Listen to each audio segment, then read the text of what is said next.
Hey there, Mr. Reddit here. Welcome back to another episode of r/Entitled Parents Stories. Our first story we'll be reading today, entitled Family Takes Food from My Food Pantry. After that, customer argues with me about taxes to the point I cried.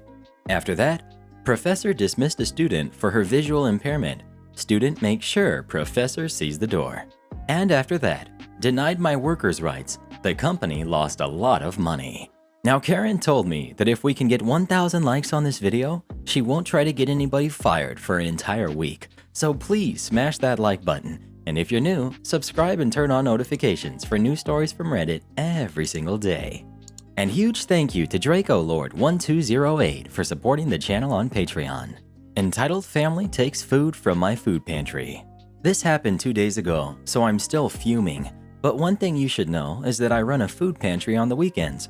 We are led by 7 teenagers, one of them being me, who are in charge of 7 different teams that cook, pack, and deliver about 4,000 pounds of food and goods to about 350 needy people every single week. I love running this pantry, and I sacrifice my weekends and social life. I literally haven't hung out with anyone in months, but that's okay, because I want to support my community. Now for the story. It's not going to be in the normal format, because there's barely any dialogue. So our pantry works where each family has a code that describes the zone they're in and the size of their family, and every week we have a new list of codes because things are constantly being rezoned due to families getting jobs and losing jobs all the time. So last Sunday we really messed up and we used the wrong list with the wrong codes, but it wasn't a big deal because I made an announcement over the mic that if any runner, once the meals are made, we give them to teens to go run them and place them in their corresponding boxes. Each family has a box. Had a code that didn't exist to bring it back to me or leave it in a nearby box and the team leaders will come fix it. A lot of people brought back their meals and I relabeled them and apologized that we used the wrong list by accident and it seemed to be going well until I started fixing the list so we don't use the wrong one again. That's when I realized that I never got the meals for P5 back. P5 was supposed to be T2. My first thought was, oh, maybe they left them in a nearby box and we missed it. So I sent someone to go through every box and check, and they never found it. So then my next thought was, oh, they might have left it in the storage shed. So I go out there and lock eyes with a few teens and their mom, who for some reason panic and run to their car and drive off. Didn't realize it this time, so I'm like, okay then, nice to see you too. I check the storage cart and it's not there. I then checked T2 to see if someone else just relabeled it, but it wasn't there. Then it hits me. The teen I gave P5 to just said, hey, my box doesn't exist, so instead of going back and getting it relabeled like everyone else, I'm just going to go home with all this food. And just stole a family's worth of food from a food pantry. And I realized that's why the family ran. Luckily, we had enough food to give to T2, but I had to use our extra food, which I always give to family C4. Who I know is an unemployed single mother with 6 kids. So because these teens decided they wanted to be cool by stealing food from a food pantry, C4 couldn't get the extra food they usually get.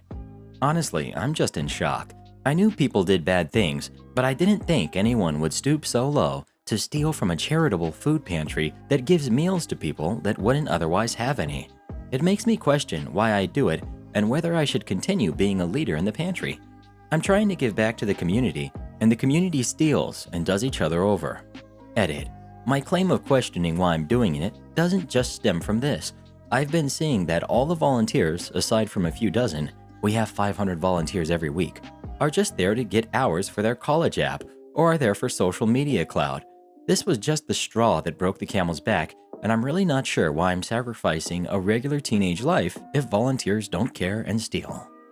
Next we've got customer argues with me about taxes to the point I cried. I've dealt with a lot of rude customers before, but recently I became a manager, and this happened on the night that just me and 2 other coworkers were closing. So, being the only manager there at the time, this situation was on me to handle, and the man wouldn't take anything I said as an acceptable answer. We've got me. We've got Horrible Man. We've got Pawn, the high school kid who was working on Horrible Man's boat. I work at a boating supply store with an extremely lenient return policy. Basically, as long as you can show proof of purchase, we will take back absolutely anything, even if what you're telling us is a bold-faced lie. We sell an extended warranty on electronics, and if something goes wrong with them, you can bring them back in and get the new ones immediately. But of course, this story isn't going to be as simple as that. So Pawn walks in with 2 subwoofers that have rusted and tells me he's working for Horrible Man and shows me the warranty for them. These are about $200 a piece. Remember that for later.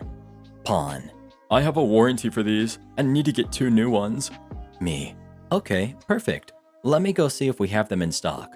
So I look up the SKUs, and of course, it is now a discontinued model. This is where it gets fun. There's a lot of different sections in the store, and marine electronics is not my strong suit. So I explain this to Pawn, and he helps me look at the specs of the new version of the subwoofers, and we decide that the new model, which is about $350, would be the right replacements.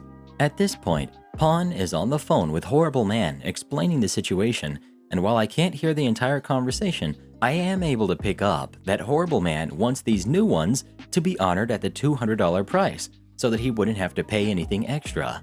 So me and my coworkers go on the hunt for the newer subwoofer, and we have one. At this point, the money is on a gift card, the full amount, taxes included. Pawn makes it clear that Horrible Man is insistent that we have the other subwoofer at our store ASAP. I tell him the other smaller store about 30 minutes away has one, but since they close earlier than we do, I can't call to make sure the system is right in saying they have one in stock. So Pawn talks to Horrible Man on the phone some more, and they decide that Pawn will just have to drive up to the other store tomorrow to get the other one. We now begin to check out. I honor the $200 price for the $350 subwoofer, but we quickly realize that there will not be enough money on the gift card to cover the taxes of having both of them at this reduced price.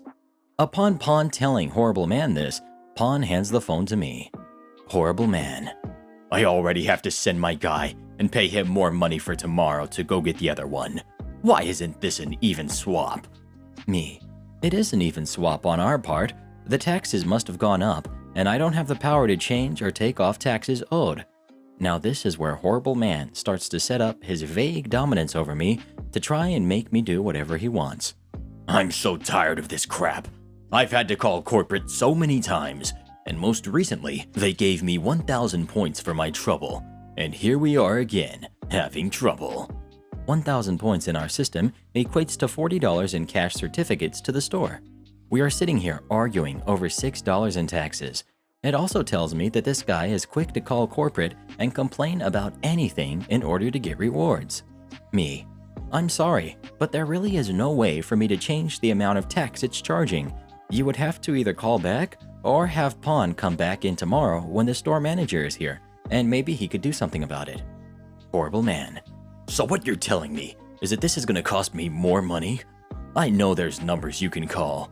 This is a multi-million-dollar company, and you're telling me there's nothing you can do? You guys aren't honoring the warranty. This is unacceptable. At this point, we're talking about a $300 loss to make this guy happy. But of course, we aren't holding up our end of the deal. Me: okay, let me go give my store manager a call. Of course, my manager doesn't pick up, and neither do any of my other managers. So I go back and tell him there's nothing I can do for him tonight at this point. Me: okay, sir, I wasn't able to reach anyone, so there's nothing I can do about the taxes tonight. I'm sorry, but you'll have to come in tomorrow when the store manager is back to see if he can do anything then. Horrible Man: I'm paying a lot of money to fix my boat, and I don't want to send him back there tomorrow. Am I supposed to ask my daughter to take time out of her day to go back tomorrow? So you're telling me this is going to cost me money either way? Now the way he set this question up was so that I was going to be the bad guy either way. If I said yes, I sound like a jerk, and he will call corporate because clearly he is quick to do that. And I can't say no because there is legit no way for me to fix this problem as of tonight. So I try to de-escalate the situation, but we always end up back at, so this is going to cost me money? Yes or no? He finally gives me this line: this is a multi-million-dollar company. There must be someone who you can call. Go call them. At this point, we've been doing this for an hour in total, and I am mentally exhausted from trying to help this man. As I hand the phone back to Pawn, I start to tear up, and Pawn sees this. I hurry to the back to go call the customer service number, who I know can't waive taxes, but I'm feeling out of options at this point. I tearfully get on the phone with them, and they say while they can't give me a gift card to cover the tax or anything, they suggest using the discount button to take yet another $6 off of the transaction. Once I recollect myself and head back up, I explain that I'm going to try and take more money off, and this appeases Horrible Man. The system lets me use the button, and at this point, my mind is fried. I had drawers to close and customers who needed help, and this had gone on for far too long. Basically, it came out to having 40 cents left on the gift card. Pawn left, and that's the last I've heard from them. My coworker who went to high school with Horrible Man's daughter told me that this girl is still in high school, and I can't get over the fact that this man was acting like his high school daughter's time was indispensable. I also later found out that we aren't really supposed to price match the new model to the discontinued one, so this guy got off saving so much money, yet he still had to break a 19-year-old girl down to tears. I think it's funny that Horrible Man thought it was okay to make me cry, but if it was his daughter, who isn't so far off in age to me, he probably would have been outraged. Pawn was extremely apologetic and clearly embarrassed that his boss acted like that. He even said that if it still didn't come out as even, he would just pay the small tax and not tell Horrible Man about it. And that was the most emotionally exhausting night of my life at work. Thanks for listening. Next we've got Professor dismissed a student for her visual impairment. Student makes sure professor sees the door. This story was told to me by a close friend of mine named Rebecca shortly after our 4th year of college. Rebecca was a very hardworking student who took her education very seriously, with aspirations for medical school. Paired with the fact that we both attended one of the top schools in the country, school life was difficult at best and downright hellish at worst. All this said, Rebecca also had a condition which impacted her vision severely, making it painful for her to see in brightly lit classrooms, diminished her eyesight to only within a few feet away, and left her with complete color blindness. Despite all of this, she was a stellar student, averaging an almost 4.0 GPA due to her amazing attitude and insane work ethic. In general, professors at our school were very accommodating, as our school has an accessibility mandate that we're legally required to enforce, ensuring that students with varying disabilities were adequately accommodated. Failing to do so can result in legal action against the school if the student can provide evidence that their accommodations have been denied. Now, in our second last semester, Rebecca had 5 courses left, 4 of which were bird courses, but the 5th being known to be exceedingly difficult. Vertebrate endocrinology, I think. Needless to say, she took the course as it was a prerequisite for her specialization. All was well until she showed up to the first lecture. In previous years, the class was taught by our fantastic department head who had retired as of that year. Instead, this year's class was taught by a young 30-something associate professor. Associate professor went through their spiel and let the class off early, after which Rebecca went up to give her accommodations, which consisted of printed lecture slides in size 30-point font, high contrast diagrams for viewing, and an audio recording of the lecture, which she has her own personal recorder for. All other professors had no problems with this and were always willing to accommodate. Associate professor, however, had an ego of sorts, believing that the research they were working on was something of cutting edge in their field, and denied Rebecca's accommodation certificate, stating that providing copies of the lectures to her could open her research to academic theft. She pressed and told her flat out there was no risk of that, as she would sign an NDA or anything if needed, but the associate professor doubled down and told her no. Rebecca thought maybe the associate professor was unaware of how this worked, so she left and came back during office hours with a copy of the accessibility guidelines and her accessibility certificate to show them that she was legally entitled to her requests. Now, important to note, Rebecca is very smart and has dealt with stuff like this before in both her personal life and work life. So, right before she arrived, she hit the little record button on her device she uses for note-taking to ensure if there was further disagreement, she had more evidence than he said she said. Her intuition was spot on, as the professor lost her crap and told her that, "Unlike you, I can and have read the guidelines," and went on to tell her that if in 4th year, if she couldn't keep up with the material without requiring special exceptions, she didn't belong in her class or at this prestigious institution. Rebecca held her composure and informed them again of the accommodation she was requesting, her ability to sign an NDA if she so chose, and that If they had read the guidelines, they'd understand that what they are doing is illegal and could leave the college at legal liability.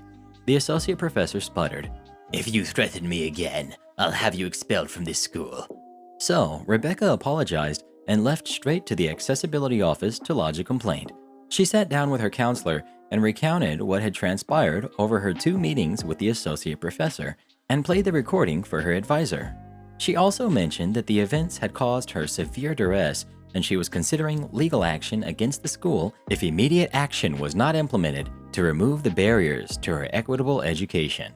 The counselor immediately brought this up to the dean, who brought this to the vice provost, who assembled a tribunal and informed the associate professor they had received a complaint by a student regarding discrimination within the classroom.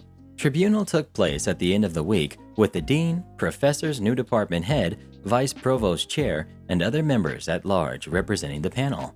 Rebecca was sitting in the room during the hearing, quietly while the associate professor went up to the chair.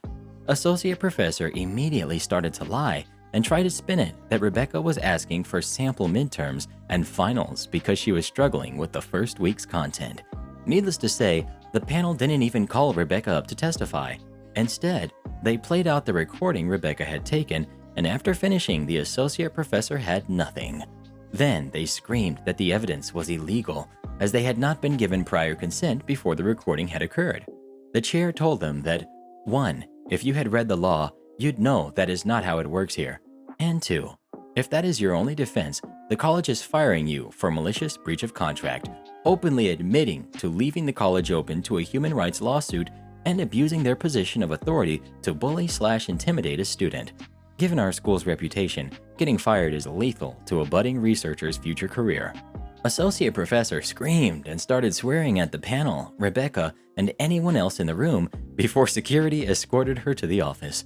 That was the last time she was allowed in the office of this college or any other as far as I'm aware. As for Rebecca, well, since the class had just lost their professor, they had gotten one of the more senior professors to take on the class for the rest of the semester, and Rebecca did swimmingly.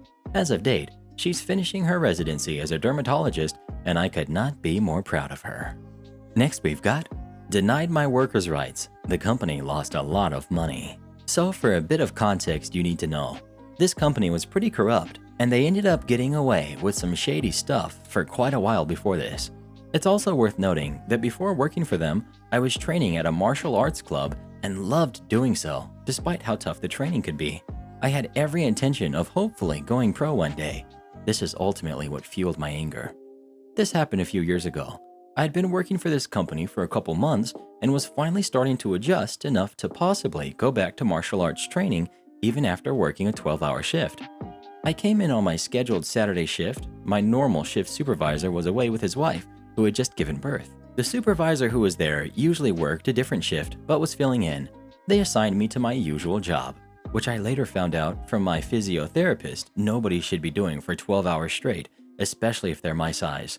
I'm not a big guy, maybe 140 pounds drenched. Normally, the job wouldn't have caused me any issues. However, that day, I was stuck doing the same job with different material, which was well over the safe legal lifting weight for a single person. Around 3 hours into my shift, I started to experience pain in my back and one of my shoulders. I spoke to the supervisor asking to be moved because of it. They replied, "Sure, I'll see what we have available." They didn't bother looking. I'd like to state that this was a factory job. Something is always available, especially since we constantly found ourselves understaffed. Of course, with the job being my first official job as an adult, I wanted to make a good lasting impression, just as a pillow in case I needed it later in life. Over the course of my shift, I complained twice more and even talked to my coworker that was right across the truck way from me about it. Eventually, she started assisting me with lifting my material, seeing as I wasn't able to do it steadily alone anymore. The pain I was in was intense at the end of my shift. I went home and relaxed before it really hit me hard. I have a high pain tolerance, to the point where I barely notice broken bones. This pain put me in tears and made it extremely difficult to move. I called into work explaining the situation and informing them I wouldn't be in for work the next day, and if the pain didn't start to diminish, I'd be in the hospital instead. I took some over-the-counter muscle relaxers and had mild pain medication before going to bed. I had never slept so badly in my life, consistently waking up in pain and barely being able to move. I ended up being awake when my mom went to work. She worked at the same place. A family friend came over to check on me, and we went to the hospital. I wasn't even able to lift my right arm up, so it was straight out at shoulder high. It was just more pain than I could take while keeping enough strength to just barely stay on my feet. The doctor said it was an overuse injury and that I'd be fine in 2 weeks. They wrote a note stating that I was on modified duties for that time period before I'd be fine to go back to my usual job. I took it with a grain of salt, since I was in more pain than I'd ever experienced in my life, but hoped he was correct. It's worth noting that they didn't splint my arm or give me any sort of medication, which possibly caused more work later on. I spent the next 2 days trying to get as much rest as possible, still in a stupid amount of pain. Wednesday rolled around and I went in for work.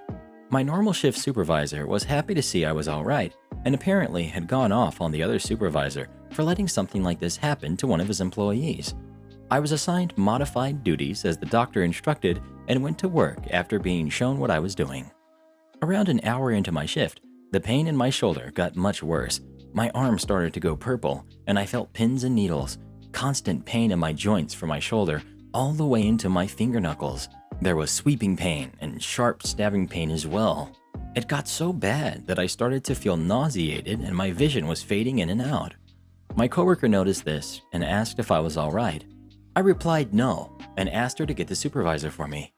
I told the supervisor I needed to go back to the hospital, and they said I'll have to fill out the incident report sheet. I asked if they'd get it for me, and they said they would be back with it ASAP. At this point, it was around 8 a.m.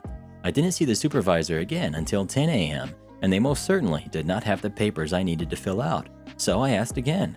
At this point, I was barely holding my composure, and again was told they'd get it for me ASAP. My coworker had started to get very worried about me and said that they honestly wouldn't have stayed half as long as I had at that point, but I like to do things properly and wanted to resolve things as quickly as I could, then leave. Over the course of the next hour, I asked multiple times to get this paperwork so I could leave for medical treatment. At 12:30ish, I'd had enough. I was livid and didn't give a crap about my language filter anymore. I spoke to my coworker and told her I was going to the hospital the second my family friend arrived to pick me up, and then pulled out my phone to call them right there. She looked at me and said, "All right, I'll tell the supervisor after you leave, because this is BS." She was angry that I had to sit through this crap, especially for hours. My ride arrived and I went straight to the hospital. The healthcare leave a lot to be desired here. I sat there for, I kid you not, another 5 hours before finally being pulled into a room where I sat for another hour. My mother made it to the hospital before I was even looked at. The doctor finally came in. I'd been in the hospital for over 6 hours at this time. They had me do exactly the same thing as the original doctor did and told me it was simply an overuse injury. I was done. Looking back, I don't know how I managed to not flip my crap at this guy, but I told him to run some sort of test because this was BS and clearly getting worse. The doctor reluctantly agreed to do an ultrasound on my shoulder, and 10 minutes later, wheeling in the machine. Almost the second the screen lit up after placing the ultrasound on my shoulder, he said, "I'm ordering WISB, Workplace Safety Insurance Board, to provide 8 weeks of physiotherapy, the maximum amount of time they can order for WSIB to cover here." I found out from my physiotherapist that I had severe nerve damage, a partial tear in my rotator cuff, and knots in my back preventing blood flow to my shoulder. This crushed me because it meant that not only was it possible I'd never be able to do what I dreamt of doing in life, but if I could, it may become aggravated later on, possibly resulting in a worse injury. I asked if I'd be able to go back to MMA after therapy, and my therapist told me that he didn't know for sure, but depending on how well I recovered, it was still a possibility. Fast forward about a month. I found something out about the supervisors mentioned so far. They both actually tried to comply with my requests, but the owner micromanaged things in a way that made them unable to do it. Until this point, I had considered possibly suing the first supervisor because they didn't comply with my rights as a worker and I was injured as a result. This piece of crap owner had these two under his thumb. He'd been known to fire people for no reason and would make something up to cover his tracks. I started to take some mental notes about things that were not safe in that place, such as just about everything. The major ones were obvious though. They had dangerous chemicals all over, and I mean these chemicals were all over the place. And the chemical room was 1. Not properly isolated, 2. Not stored properly, and 3. Not even ventilated. Furthermore, they had a deaf guy on the forklift. I didn't use this because the guy was a great person and I didn't want to do him over. But at the time, I made a mental note about it and considered. A couple days later, I had another physiotherapy appointment and had to go into work because they had a labor board return to work specialist come in to assess what my modified duties happened to be and what my original had been. We first started with my original job. The owner put a different, far lighter material there and hid the normal material, which was several times heavier. I specifically stated that the material wasn't what I had normally worked with, and even stated the serial number on the material that told you where it was stored. We looked in that direction, and sure enough, it was empty. I sighed, slightly defeated, and we moved on to the modified duties I was doing. The owner stated that I was doing said job, legit counting parts, and each bag only had 500 pieces in it. I knew for a fact that this was BS and called him out on it in front of the man. He grabbed one of the bags already sorted and put it on the scale, thinking he'd be able to pull a fast one on me. Sure enough, it read 500 pieces. I looked at the specialist and told him the bag was already sorted. I then grabbed one that wasn't and placed it on the scale. There was something like 1,200 pieces in it. The owner was clearly not happy about it, and the specialist kind of had a slight grin on his face. I know for a fact that the bags normally had about 1,400 to 1,700 pieces in them. The owner got extremely lucky that it was one of the few bags which didn't, because it was just under the limit for the amount of weight I was allowed to lift on my modified duties. After that, we were done here, and on the way out, I was walking with a specialist since my ride was already there. I said it was too bad the material I usually worked with wasn't in stock. I stated it was usually packed to the brim. He replied it was a bit odd, but he was only there that day. I think he knew things were a bit fishy there. He couldn't do anything without evidence though. He gave me his business card and told me to call him if anything happened or I had any questions. At this point, I was pretty furious that the owner had clearly pulled some shady stuff and from my perspective, attempted to blatantly discredit me. I was honestly done with the place and didn't want to work there. However, I decided to give the benefit of the doubt and wasn't completely bent on destroying them yet. I'm a bit too patient, and honestly, I figured things might work out for the better, but I still kept making mental notes. Oh, that doesn't have a safety. That saw doesn't have the proper gloves, etc. Then my physiotherapy ended. These scumbags on my next shift, right after physiotherapy ended, decided to put me on the job that injured me. The pre-shift room was so quiet, you could have heard a pin drop in the parking lot. I said, all right, but if I experience any pain or discomfort, I expect you to move me. I went to work. Again, the pain started, and I went to my supervisor demanding to be moved. I did this 3 times. They were livid they couldn't fire me. Ultimately, they said, and I quote, "If you can't handle this job, then perhaps it's not the right fit for you. Everyone else here is able to do it." The supervisor most likely was doing what he was told to, because again, if you butt heads with the owner, he doesn't take to it well. So I asked him if I had to fill out any forms regarding it. Sure as heck, I got the forms in less than 2 minutes, signed and left, but I was far from done. I could have let this slide, but they put me on the same job that injured me. I was sure as heck not fully recovered, and I wasn't about to possibly destroy any chance I had of recovering enough to do what I wanted in life, even if it wasn't close to assured. Now, me and my mother made an anonymous call to the regional fire marshal, providing some information that piqued their interest and informed them that the owner liked to hide things during inspections. We also made a call to my father, who was away on business. My father, who was in the military for well over 2 decades, made some calls to friends in high places, and they pulled every military contract the company had. The fire marshal showed up in a surprise fire inspection and noticed very alarming things. He issued a boatload of fines to both the branch and the main company. The fines were in the 7 digits range and had 2 weeks to be paid. The owner had to pay the branch fine himself. They also ordered the branch to shut down until the issues were fixed. I found out 2 months after this that they now have over 30 labor board investigations going on, and their truck for delivery doesn't go out even half as much as it used to. Nobody lost their job over this, but several people I know who worked there moved on to better jobs. And shoutouts to our Read Generals of the day, Hazel Jim, Coy Mills, Sherry Love, and Mega Sam. Become tomorrow's Read Generals by leaving as many reads as you can in the comments below.